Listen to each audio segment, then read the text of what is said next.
আমি রান্না করেছি মুরগির মাংস।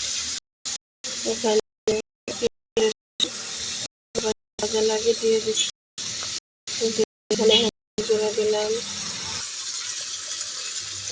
মরিচের গুঁড়া দিলাম, লবণ দিলাম। মুরগির মাংসটা একটু ফার্মের মুরগির মাংসতে লেবু চিপে দেবেন, তাহলেই ভালো লাগবে।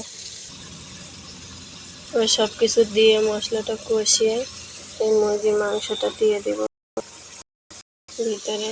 মশলাটা ভালোভাবে ভেজে নিতে হবে।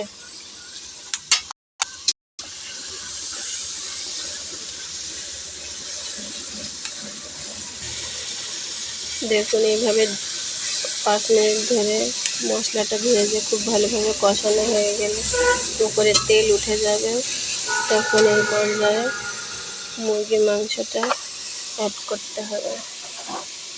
এখন লেগ পিস আমার বাচ্চারা খুব পছন্দ করে।